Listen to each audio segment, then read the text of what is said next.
For centuries, Crete was home to the vibrant Minoan civilization, artists, sailors, and builders of labyrinthine palaces. Their world was filled with vivid frescoes and unique rituals, but around 1450 BCE, everything changed. The Mycenaeans from mainland Greece, warlike and ambitious, arrived, bringing a new order. The transition wasn't a single battle, but a complex shift revealed by pottery shards, clay tablets, and burned ruins.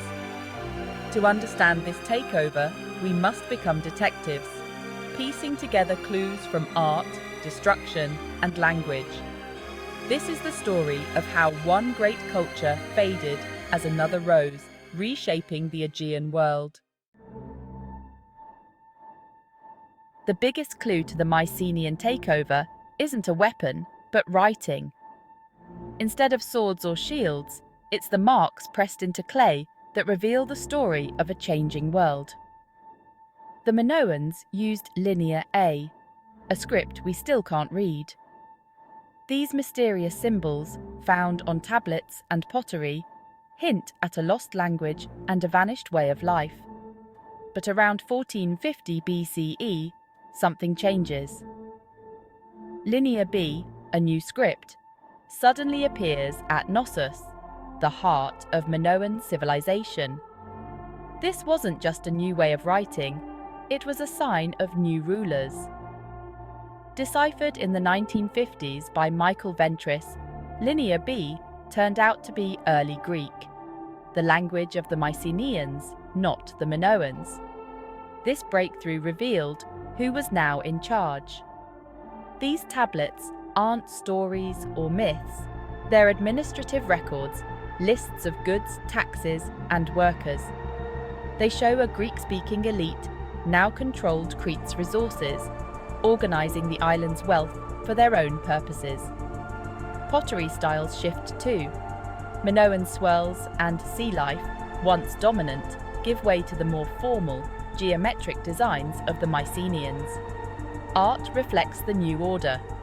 New tombs, tholos and chamber types, appear across the landscape, filled with Mycenaean weapons, armour, and luxury goods.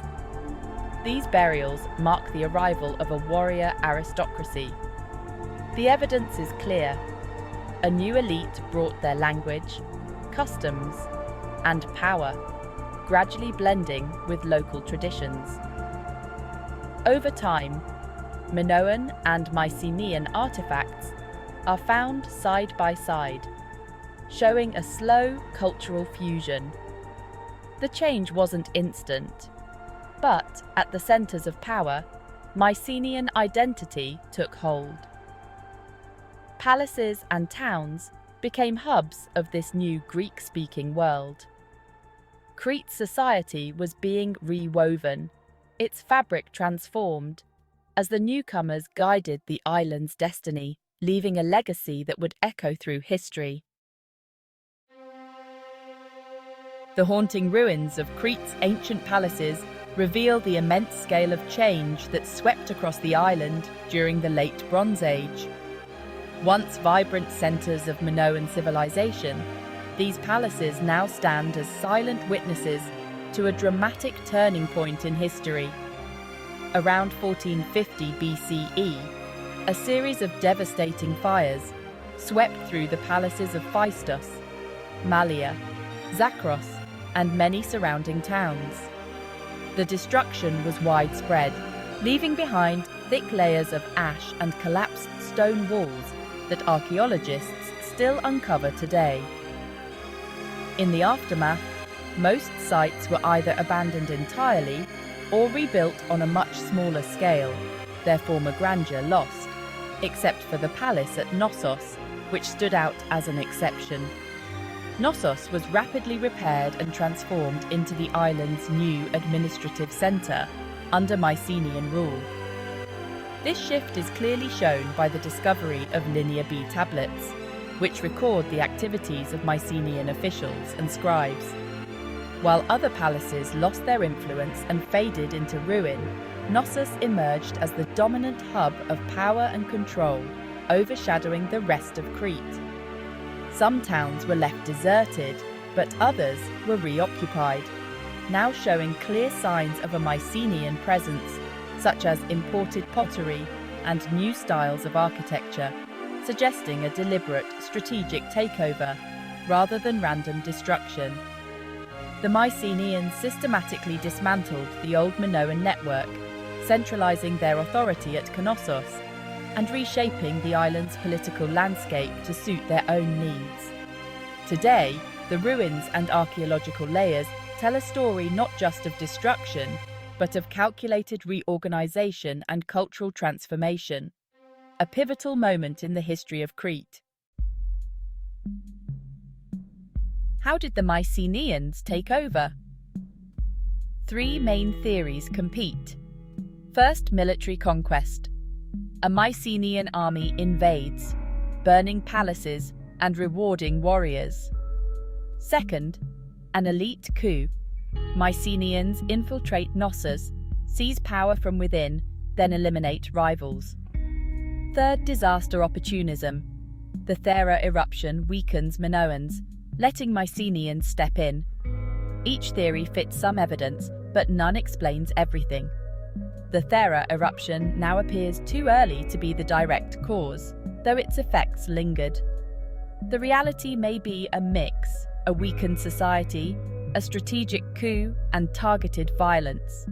The takeover was complex, not a single event. New science brings clarity.